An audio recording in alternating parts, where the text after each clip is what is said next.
उत्सल्यङ्मयि सङ्गता विश्वासं पण्डितो जातो कामिनीषु न जातिः। कथं कश्यपदायता उत्सल्यङ्मयि सङ्गतः विश्वासं पण्डितो जातो कामिनीषु न जातिः। श्लोकर मोहिनी मूर्ति रूप भगवान से असुर मान को कहले एक कश्यपदायक एक कश्यप ऋषिंकर पुत्रगण मु एक बेश्या तुम्हें किपरि मते विश्वास करुच। पंडित माने कहती एक नारी को विश्वास करवा उचित नुहे। ये हेला ये श्लोकर अर्थ पर्पट बाय श्रील प्रभुपाद श्री श्रीमद श्री वेदांत स्वामी प्रभुपाद जी महाराज जा कहते तार ओडिया चाणक्य पंडित एक महान राजनीतिज्ञ एवं बड़ नीति उपदेष्टा से कथा कहते विश्वासो नैव कर्तव्य स्त्रीषु राजकुलेषु च।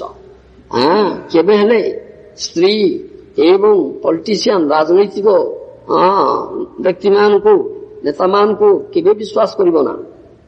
Thus the supreme personal Godhead who was pretending to be a woman warned the demons against putting so much faith in her।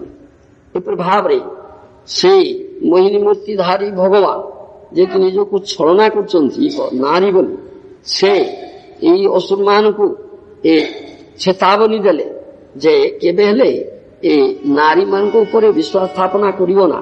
For she had appeared as an attractive woman ultimately to cheat them। कारण से दैत्य मान को ठकिबा पई एक सुंदरी नारी रूप करे आविर्भूत होइछन्ती। Indirectly disclosing the purpose for which she had appeared before them, she said to the sons of Kashyapa, how is this? परोक्ष भाव रे से तांकर आविर्भाव उद्देश्य ज्ञापन करछन्ती से असुरमान को सम्मुखे। तेणु से कश्यप मुनिंकर पुत्र मान कहले किपरि कथा। You are all born of a great rishi, yet you are putting your faith in a woman who is loitering here and there like a prostitute, unprotected by father and husband। तुम माने महान ऋषि कश्यपंकर पुत्र तथापि तुम्हें एक वेश्या को विश्वास करुच नारी को विश्वास करुच जे कि रक्षक नाहंती फादर पिता किंबा स्वामी नाहंती एने करुची वेश्या ताकू तुम्हें विश्वास करुच। Women in general should not be trusted and what to speak of a women loitering like prostitute. साधारणतः नारी को विश्वास करवा उचित नुहे किंतु जो नारी एक बेश्या भली बोलुची ताकू किपरि विश्वास करिवो। The word Kamini is significant in this connection। ए संबंध कामिनी शब्द बड़ अर्थपूर्ण। Women, especially beautiful young women, invoke the dormant lusty desires of a man। विशेष करी अति सुंदरी नारी ब्यूटिफुल यंग युवती नारी जे कि पुरुषर काम दीपना करती सेमानकु कदा विश्वास करिबो ना। Therefore, according to Manu Samhita, every woman should be protected either by her husband, by her father, or by her grown-up sons। Manu Samhita अनुजाई एक कथा कहा जाउछि प्रत्येक नारी सबु अवस्था रे सुरक्षा चाहती। अविवाहित अवस्था रे फादर पितांक द्वारा पिता मातांक द्वारा सुरक्षित होती एवं विवाह कले स्वामी द्वारा सुरक्षित होती। विवाह पर वृद्धा स्वामी दान प्रस्ती स्वामी पर ग्रोन अप सन्स वय प्राप्त पुत्र मान द्वारा सुरक्षित होती। Without such protection a women will be exploited. ए प्रकार सुरक्षा न रहिले से नारी माने दूषित हो जाए। Indeed women like to be exploited by men. वास्तविक नारी माने पुरुष मान द्वारा उपभोग होगा चाहती। As soon as a woman is exploited by man, she becomes common prostitute। जतबले एक नारी पुरुष द्वारा उपभोग हो जाए सेतबले से साधारण वेश्या हो जाए। This is explained by Mohini Murthy, the supreme personality Godhead। Mohini मूर्तिधारी भगवान की कथा कहला आमर परमाराध्य गुरुदेव श्री श्रीमदेशी भक्ति वेदांत स्वामी प्रभुपाद महाराज का भाष्य। भगवान मोहिनी मूर्ति धारण कर अवतारा ही असंख्या हरे सप्त निधि द्विजा यथा विदासीन कुल्या ସରସ୍ୱ ସହସ୍ରଶ। ଏଇ ପ୍ରଥମ ସ୍କନ୍ଧ ଭାଗବତରେ କୁହାଯାଇଛି। ଭଗବାନ ହରିଙ୍କର ଅସଂଖ୍ୟ ଅବତାର ଅଛି, ଅସଂଖ୍ୟ ଅବତାର ସଂଖ୍ୟା ଗଣନା କରିପାରିବ ନା। ଯଥା ବିରାଶୀନ କୁଲ୍ୟା ସରସ୍ୱ ସହସ୍ରଶ, ଏକ ଅକ୍ଷୟ ବିରାଟ ସରୋବରରୁ ଯେମିତି ବହୁ ଶାଖା ବାହାରିଥାଏ, ଠିକ ସେହିପରି ସେ ଅକ୍ଷୟ ସରୋବର ସଦୃଶ ଭଗବାନ ହରିଙ୍କ ଠାରୁ ଅସଂଖ୍ୟ ଅବତାର ଅଛନ୍ତି। ଭଗବାନଙ୍କୁ ବୁଝିବା ସହଜ କଥା ନୁହେଁ, ସହଜ କଥା ନୁହେଁ। ଯୋଗ ମାୟା ସମାବୃତ ମୂଢ ହେଉନା ବି ଜାଣନ୍ତି। ମୂଢ ମୂର୍ଖ ଲୋକ ଜାଣିପାରିବ ନା ଯୋଗ ମାୟା ଦ୍ୱାରା ସମାବୃତ ହୋଇଛନ୍ତି। ମୁଁ ସେ କଥା ବାରମ୍ବାର କହୁଛେ, ଯେ ଭଗବାନଙ୍କର କୃପା ପାତ୍ର ଭକ୍ତ ଦିବ୍ୟ ଦୃଷ୍ଟି ଲାଭ କରିଛନ୍ତି, ଭକ୍ତି ଚକ୍ଷୁ ଲାଭ କରିଛନ୍ତି, ପ୍ରେମାଞ୍ଜନ ସ୍ମୃତ ଭକ୍ତି ବିଲୋଚନ ଲାଭ କରିଛନ୍ତି, ସେଇ କେବଳ ଭଗବାନଙ୍କୁ ଦେଖିପାରନ୍ତି, ବୁଝିପାରନ୍ତି, ଜାଣିପାରନ୍ତି। ଅନ୍ୟମାନେ ଦେଖିପାରିବେ ନା, ବୁଝିପାରିବେ ନା, ଜାଣିପାରିବେ ନା। ଭଗବାନ କି ରୂପରେ କେତେବେଳେ କୋଉ ଭାବରେ କିପରି ଆବିର୍ଭୂତ ହଉଛନ୍ତି, କିପରି ବିଚଳନ ଚଳଉଛନ୍ତି ତାକୁ ବୁଝିପାରିବେ ନା। ତା ସତ କଥା। ଭଗବାନଙ୍କର ଆବିର୍ଭାବର ଉଦ୍ଦେଶ୍ୟ ରହିଛି, ଯାହା ସେ କହନ୍ତି ସାଧାରଣ କଥା ଅଛି। ଅବତାର ଉଦ୍ଦେଶ୍ୟ ଶ୍ରୀମଦ୍ ଭଗବତ ଗୀତା 4th ଅଧ୍ୟାୟରେ କହିଛନ୍ତି ଭଗବାନ ଯଦା ଦାହି ଧର୍ମସ୍ୟ ଗ୍ଲାନିର୍ଭବତି ଭାରତ ଅଭ୍ୟୁତ୍ଥାନ ଅଧର୍ମସ୍ୟ ତଦାତ୍ମାନୁ ସୁଜାମ୍ୟମ୍ ପରିତ୍ରାଣାୟ ସାଧୁନାଂ ବିନାଶାୟ ଚ ଦୁଷ୍କୃତାଂ ଧର୍ମ ସଂସ୍ଥାପନାଥାୟ ସମ୍ଭବାମି ଯୁଗେ ଯୁଗେ। ଏ ଉଦ୍ଦେଶ୍ୟ, ଏ ସାଧାରଣ ଉଦ୍ଦେଶ୍ୟ। ପ୍ରତି ଯୁଗରେ ଆବିର୍ଭୂତ হয় এই ଉଦ୍ଦେଶ୍ୟରେ। ଯେତେବେଳେ ଧର୍ମର ଗ୍ଲାନି হয়, ଅଧର୍ମର ପ୍ରବଳ ଉତ୍ଥାନ ହେଇଯାଏ। ଧର୍ମ କହିଲେ ଭାଗବତ ଧର୍ମ, ଭଗବତ ପ୍ରତିପାଦିତ ধর্ম, ধর্ম তো সাক্ষাৎ ভগবত প্রণীত। ভগবত প্রতিপাদিত ধর্ম গ্লানি হয়, ভাগবত ধর্ম গ্লানি হয়, অধর্মর উত্থান হয় প্রবল, সেତେବେଳେ ভগবান আবির্ভূত ହୁଅନ୍ତି। কোথায় না ধর্ম সংস্থাপন করিবে, পুনঃ ধর্ম সংস্থাপন করিবে। ଯେଉଁମାନେ ଧର୍ମର ଗ୍ଲାନି ଘଟଉଛନ୍ତି, ଦୁଷ୍କୃତିନ ଅସୁର ନାସ୍ତିକ ସେମାନଙ୍କୁ, ଧାର୍ମିକ ସେମାନଙ୍କୁ ବିନାଶ କରିବେ। ଯେଉଁମାନେ ଭଗବାନଙ୍କର ଭକ୍ତ ସାଧୁ ସେମାନଙ୍କୁ ସୁରକ୍ଷା ଦେବେ। ଏଇ ଉଦ୍ଦେଶ୍ୟ ଜ୍ଞାନ।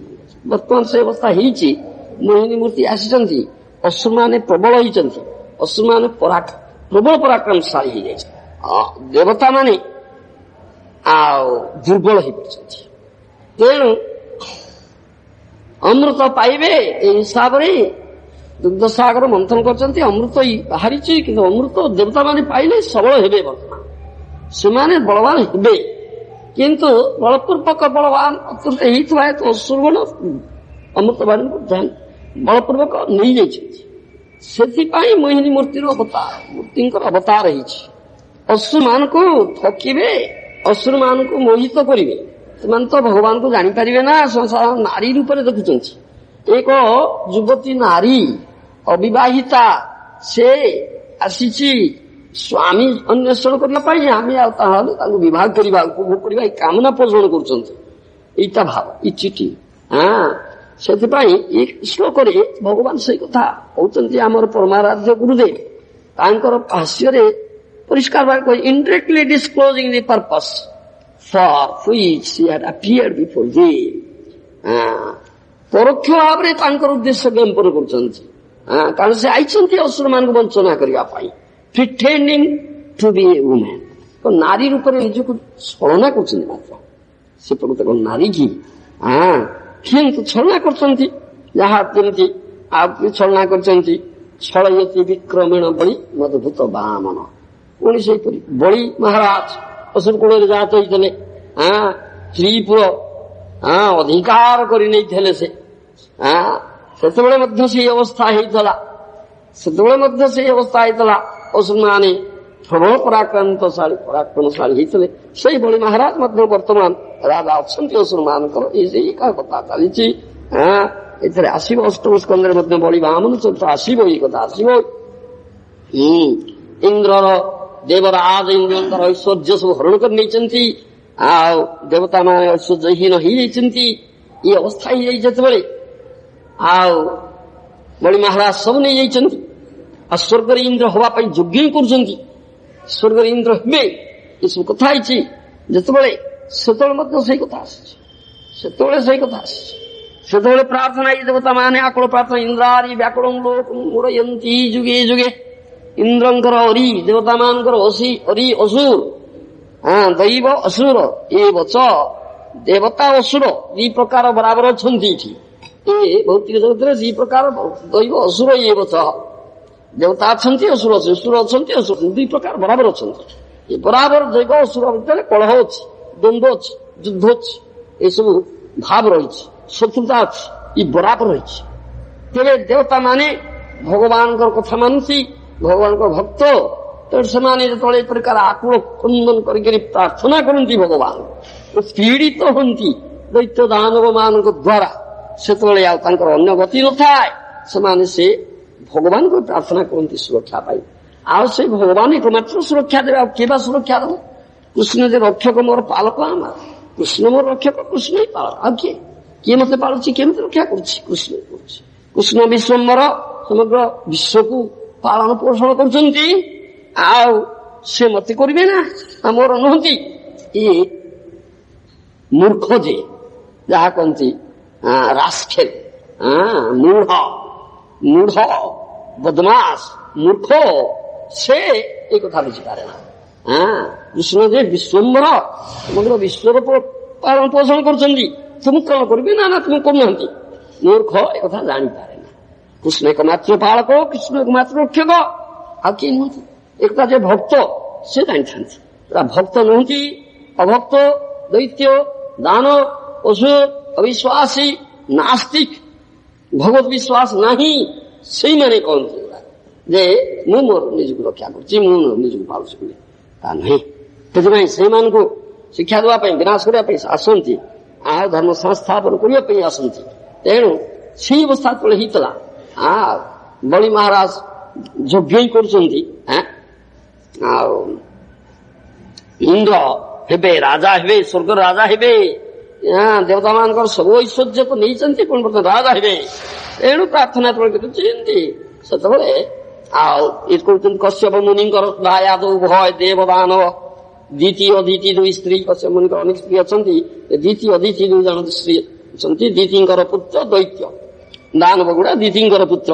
ଅଦିତିଙ୍କର ପୁତ୍ର ହେଉଛନ୍ତି ଦେବତା ଗୁଡାକ, ଆଦିତ୍ୟ ଦେବତା ମାନେ। ତେଣୁ ଅଦିତି ଦେବୀ ପ୍ରାର୍ଥନା କରିଛନ୍ତି, ଅଦିତି ଦେବୀ ବ୍ରତ କରିଛନ୍ତି କଶ୍ୟପଙ୍କର, ତାଙ୍କର ସ୍ୱାମୀଙ୍କର ନିର୍ଦ୍ଦେଶ କ୍ରମେ ସେ ବ୍ରତରେ ସନ୍ତୁଷ୍ଟ ହୋଇଛନ୍ତି ଭଗବାନ। ତୁମର ପୁତ୍ର ରୂପରେ ଆମେ ଯିବା, ତୁମର ପୁତ୍ର ମାନଙ୍କର ଯେ ଦେବତା ମାନଙ୍କର ଯେ ଐଶ୍ୱର୍ଯ୍ୟ ବର୍ତ୍ତମାନ ଏ ବଳି ମହାରାଜ ଅସୁର ରାଜ ନେଇଯାଇଛି, ତାକୁ ଆମେ ଫେରେଇ ଆଣିବା, ପୁଣି ଦେବା। ଏଥିପାଇଁ ବାମନ ଅବତାର ହେଇଛନ୍ତି। ଏ କଥା ଅଷ୍ଟମ ସ୍କନ୍ଧର କଥା। ଇଏ ବାମନ ଅବତାର ଉଦ୍ଦେଶ୍ୟ, ଏଇ ବର୍ତ୍ତମାନ ମୋହିନୀ ଅବତାର ଉଦ୍ଦେଶ୍ୟ କଥା ଏଠି କୁହାଉଛି। ଏଇକରି ଷଳୟତି ବିକ୍ରମଣ ବଳି ମଦ୍ଭୁତ ବାମନ, ବାମନ ରୂପ, ଛୋଟ ବଟୁ ବାମନ ରୂପ ହେଇକରି ଆଉ ବଳି ମହାରାଜଙ୍କର ଯଜ୍ଞସ୍ଥଳୀକୁ ଯାଇକରି ତ୍ରିପାଦ ଭୂମି ଦାନ ମାଗୁଛନ୍ତି।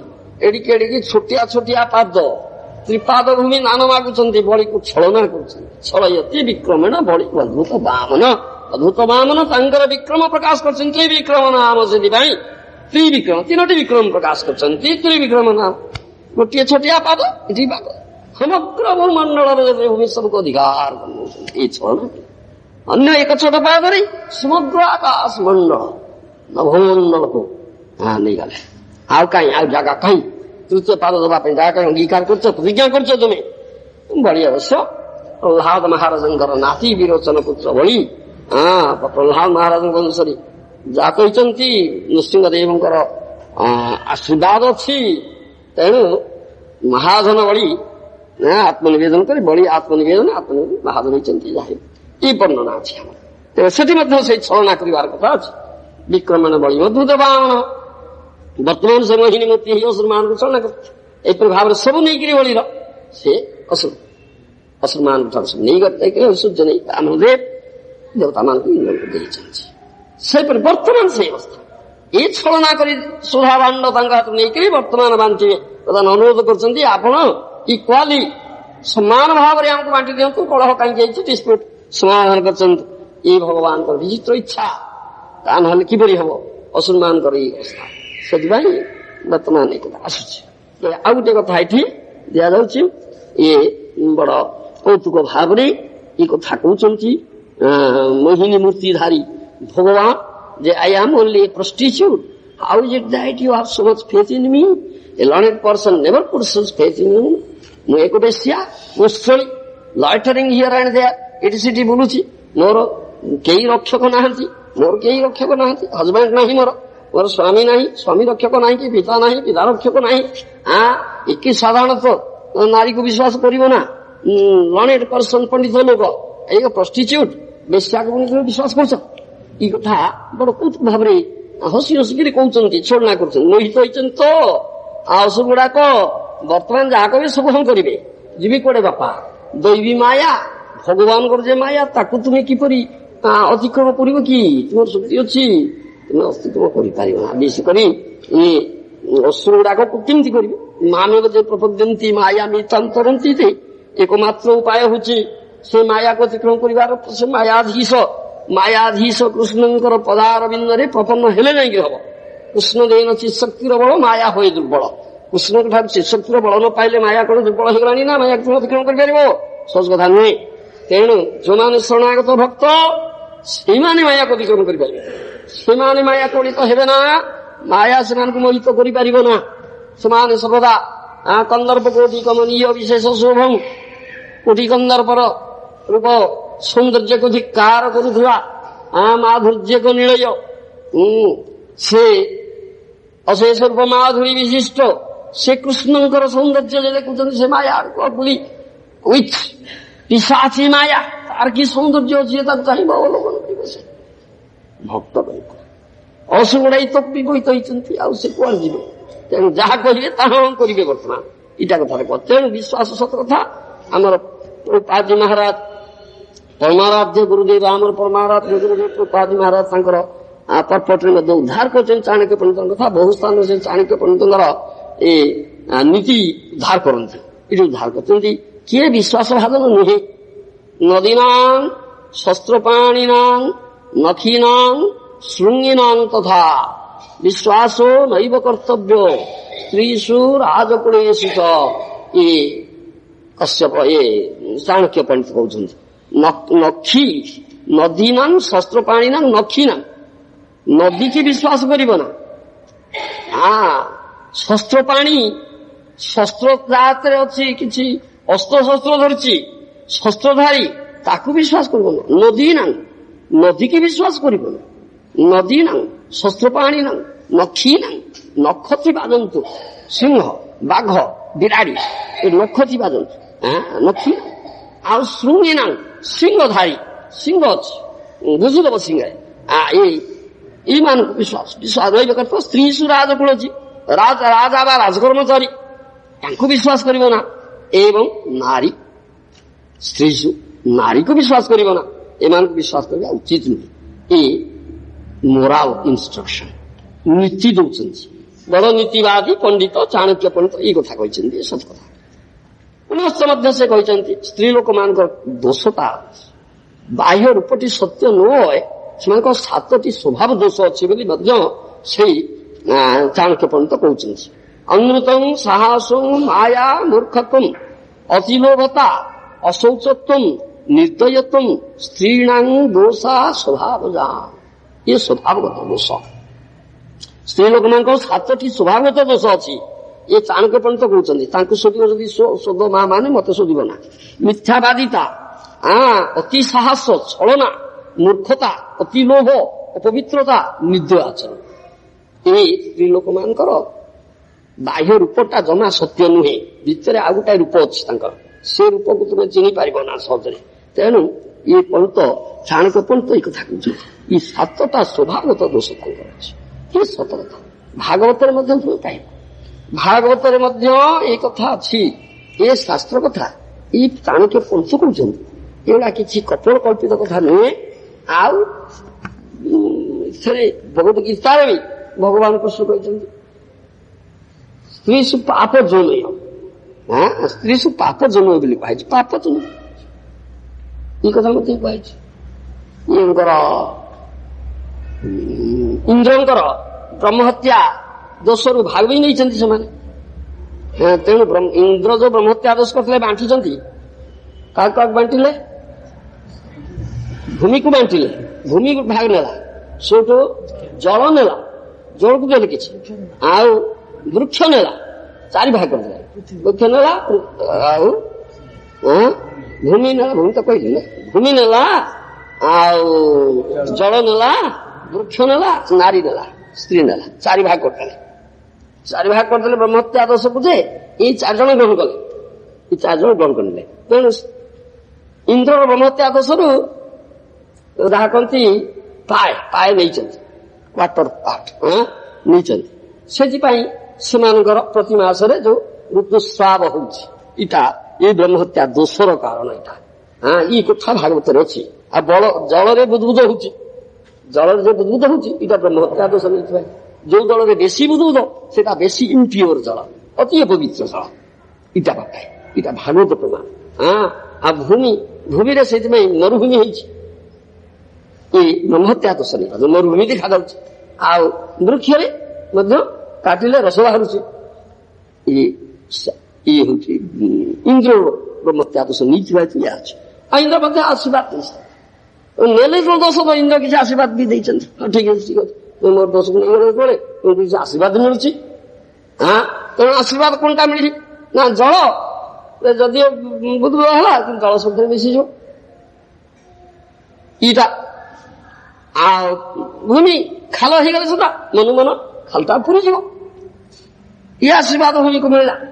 ଏବଂ ବୃକ୍ଷ ତାର କଲମି କରୁଛନ୍ତି, ଡାଳ କାଟିକି ଲଗେଇଦେଲେ ସୁଦ୍ଧା ବଞ୍ଚି ଯାଉଛି, ଇଏ ଇନ୍ଦ୍ର ଆଶୀର୍ବାଦ। ଆଉ ନାରୀ ପାଇଲା କଣ ଆଶୀର୍ବାଦ ନା ପ୍ରେଗନେଣ୍ଟ, ଗର୍ଭବତୀ ଅବସ୍ଥାରେ ମଧ୍ୟ ସେମାନେ ଆଉ ଯୌନ ସମ୍ଭୋଗ ଆଉ ଉପଭୋଗଟା ମଧ୍ୟ କରିପାରିବେ। ଇଟା ଅଛି, ଏଇଟା ଭାଗବତର କଥା। ଆଉ ଭାଗବତ ପ୍ରମାଣ, ଅମଳ ପ୍ରମାଣ, ବିଶୁଦ୍ଧ ପ୍ରମାଣ, କାହାଣୀ ନୁହେଁ, ମନ ଗଢା କାହାଣୀ ନୁହେଁ, ସତ କଥା, ସତ କଥା, ଅଭ୍ରାନ୍ତ ସତ୍ୟ କଥା, ଏସବୁ କଥା ଅଛି। ହେଲେ ସୁଦ୍ଧା ତେବେ ବହୁ ଉଦାହରଣ ମଧ୍ୟ ଆମ ଆଗରେ ରହିଛି।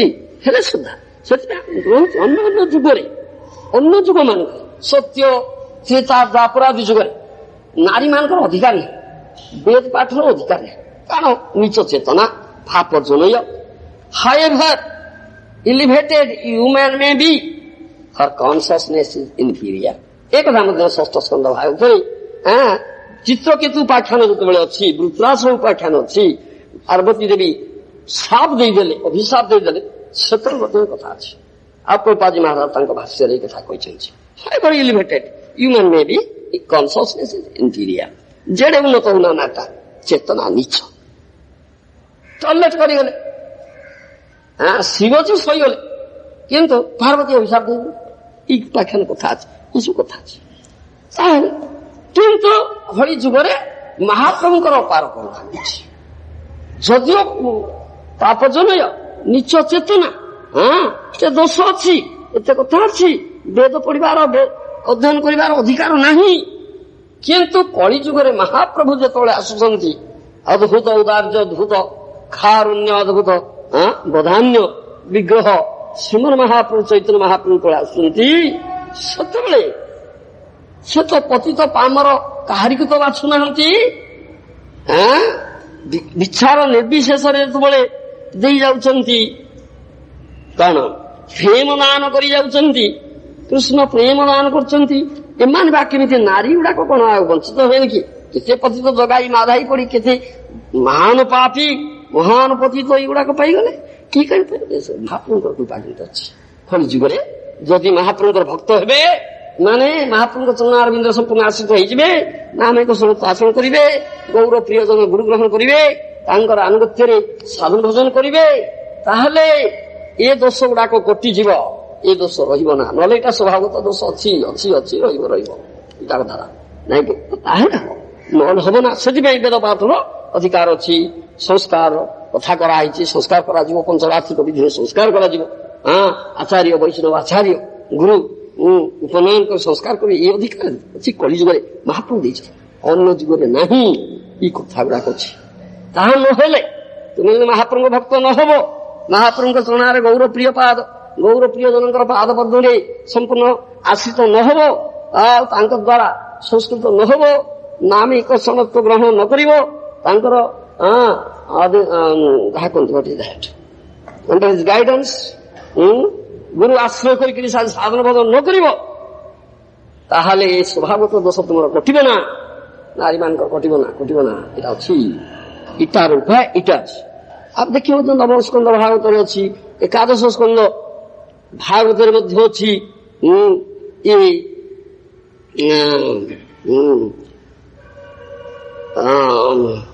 ସ୍ତ୍ରୀ ଚରିତ୍ର ସମ୍ବନ୍ଧରେ ବହୁ କଥା କୁହାଯାଇଛି।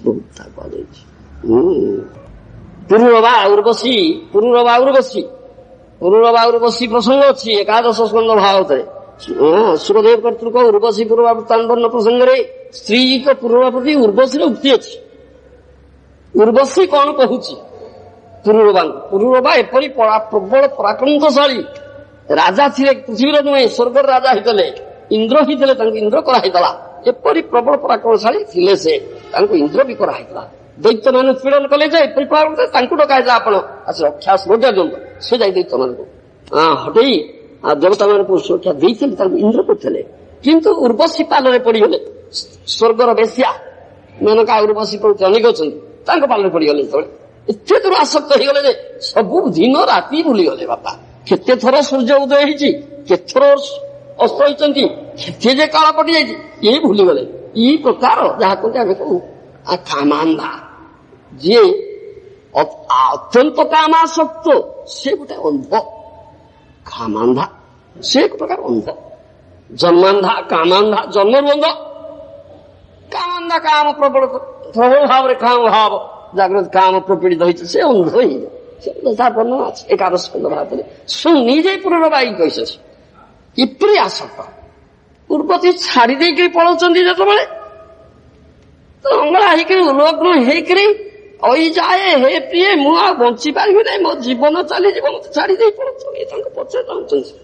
ସେତେବେଳେ ଉର୍ବଶୀ କହିଛି, ଉର୍ବଶୀ ବାଚ ମାମୃଥା ପୁରୁଷସି ତ୍ୱଂ ମାସ୍ମ ତ୍ୱାଦିବୃକାଇମେ ନାପି ସଖ୍ୟଂ ନ ବୈ ସ୍ତ୍ରୀଣାଂ ବୃକାଣାଂ ହୃଦୟଂ ଯଥା ସ୍ତ୍ରିୟୋ हि ଅକରୁଣା କ୍ରୂରା ଦୁର୍ମର୍ଷା ପ୍ରିୟସାସା ଗ୍ରନ୍ଥି ପାର୍ଥ୍ୟପି ବିଶ୍ରବ୍ଧଂ ପକ୍ତି ଭାତରଙ୍ଗପ୍ୟୁତ ବିଧାୟାଳୀକ ବିଶ୍ରମଂ ଅଜ୍ଞେଷୁ ତେକ୍ତସୌହୃଦା ନବଂ ନବଂ ଅଭିସନ୍ତ୍ୟ ପୁଂସ୍ଚଲ୍ୟ ସ୍ୱୈର ବୃତ୍ତ। ପୁଂସ୍ଚଲ୍ୟ, এই পুষ্চଳି ଶବ୍ଦ ଏଠି ବି ପୁଷ୍ଚଳି ଶବ୍ଦ ବ୍ୟବହାର କରାହେଇଛି। ମୋହିନୀ ମୂର୍ତ୍ତି ଧାରୀ ଭଗବାନ ସେଇ ଶବ୍ଦ ମଧ୍ୟ ଏଠି ବ୍ୟବହାର କରୁଛନ୍ତି। ଏହି ଶ୍ଲୋକରେ ମଧ୍ୟ ଆମେ ସେଇ କଥା ଦେଖ, ପୁଷ୍ଚଲ୍ୟାଂ ମୟି ସଙ୍ଗତା, ଏଠି ଅଛି ପୁଷ୍ଚଲ୍ୟା, ସେ ସେଇ ଶବ୍ଦ ବ୍ୟବହାର କରୁଛନ୍ତି ଇଏ ଉର୍ବଶୀ। ନବଂ ନବଂ ଅଭିସନ୍ତ୍ୟ ପୁଷ୍ଚଲ୍ୟ ସ୍ୱୈର ବୃତ୍ତୟ। ତାର ଅର୍ଥ ହଉଛି, ଉର୍ବଶୀ କହୁଛନ୍ତି, ହେ ରାଜନ ତୁମେ ମରି, ସେ କହିଲେ ମୁଁ ମରିଯିବି। ଆରେ କାହିଁକି ମରିବ ତୁମେ? ତୁମେ ମର ନା। ବୃକାଇ ନେଇ ଏ ସମସ୍ତ ବ୍ୟାଘ୍ରୀ ଯେପରି ତୁମକୁ ଭକ୍ଷଣ ନ କରନ୍ତି। ବ୍ୟାଘ୍ରୀ ବୋଲି କହିଛନ୍ତି, ନାରୀମାନଙ୍କୁ ବ୍ୟାଘ୍ରୀ ବୋଲି ଉର୍ବଶୀ ନିଜେ କହୁଛନ୍ତି, ସେ ନିଜେ ନାରୀ। ବ୍ୟାଘ୍ରୀ ଯେପରି ତୁମକୁ ଭକ୍ଷଣ ନ କରନ୍ତି, ଅର୍ଥାତ୍ ତୁମେ କାମବଶ ହୁଅ ନା। ବ୍ୟାଘ୍ରୀର ହୃଦୟ ତୁଲ୍ୟ ସ୍ତ୍ରୀ ଲୋକମାନଙ୍କ ହୃଦୟ ଅତ୍ୟନ୍ତ କର୍କଶ, ଅତ୍ୟନ୍ତ କର୍କଶ। ସେଇ କଥା ସେ କହିଛନ୍ତି। ସେଇ କଥା ଏଇ ସ୍ତ୍ରୀ ଲୋକମାନଙ୍କ 7ଟା ଦୋଷ ତଳେ ଚାଣକ୍ୟ ପଣ୍ଡିତ କହୁଛନ୍ତି, ସେ ସେଇ କଥା କହିଛନ୍ତି। ଅତି ସାହସ ଏଇଟା, ଅମୃତଂ ସାହସଂ ଅତି ସାହସ, ଏଇଟା କଥା କହୁଛି। ବ୍ୟାଘ୍ରୀର ହୃଦୟ ତୁଲ୍ୟ ସ୍ତ୍ରୀ ଲୋକଙ୍କ ହୃଦୟ ଅତ୍ୟନ୍ତ କର୍କଶ, ତେଣୁ ସେମାନଙ୍କର ସଖ୍ୟଭାବ ସ୍ଥାୟୀ ନୁହେଁ। ରମଣୀଗଣ ସେମାନଙ୍କର ପ୍ରିୟତମ ନିମିତ୍ତ ସର୍ବକାର୍ଯ୍ୟ ସାହସିନୀ, ଏପରିକି ସେମାନେ ସେମାନଙ୍କର ସୁଖ ନିମିତ୍ତ ନିଜ ପତି ଭ୍ରାତାକୁ ମଧ୍ୟ ବିନାଶ କରନ୍ତି, ବିନାଶ କରିପାରନ୍ତି। ବିଶେଷତଃ ଯେଉଁମାନେ ନବନବ ପର ପୁରୁଷରେ ଅଭିଳାଷବତୀ, ପୁଷ୍ଚଳି, ସ୍ୱଚ୍ଛାଚାରିଣୀ, ସେମାନେ ସମ୍ପୂର୍ଣ୍ଣ ରୂପେ ସୌହାର୍ଦ୍ଦ୍ୟ ବିସର୍ଜନ କରି ସୁୟ ବଶୀଭୂତ ମୂଳ ଲୋକ ମାର୍କେଟରେ ଅଳିକ ବିଶ୍ୱାସ ସ୍ଥାପନ କରନ୍ତି। ଅଳିକ ବିଶ୍ୱାସ ଇଚ୍ଛା ଏକାଦଶ ସ୍କନ୍ଦ ଏ ଭାଗବତ କଥା। ଶ୍ରୀମଦ୍ ଭାଗବତଂ ପ୍ରମାଣ ମଙ୍ଗଳଂ, ଅମଳ ପ୍ରମାଣ ମୂଳକ ଗ୍ରନ୍ଥ ଶ୍ରୀମଦ୍ ଭାଗବତ, ଅମଳ ପ୍ରମାଣ ମୂଳକ ଗ୍ରନ୍ଥ। ଏ ମନ ଗଢା କଥା ନୁହଁ, ଭାଗବତ ଅମଳ ପ୍ରମାଣମୂଳକ କଥା ଶିକ୍ଷା ଦିଆଯାଉଛି। ଏଥିରୁ ଆମକୁ ଏଇ ଶିକ୍ଷା ମିଳୁଛି। ତେଣୁ ଏଇ କଥାଟାକୁ ଭଲ ସମ୍ମାନ ରଖିବାକୁ ପଡ଼ିବ। ତାଇ ସତ କଥା କିଛି କଥା ନୁହେଁ। କିନ୍ତୁ ମୁଁ କହିଲି ମହାପ୍ରଭୁଙ୍କର କରୁଣା, ମହାପ୍ରଭୁଙ୍କର କରୁଣା ଏଇ କଳି ଯୁଗରେ ମିଳିଛି।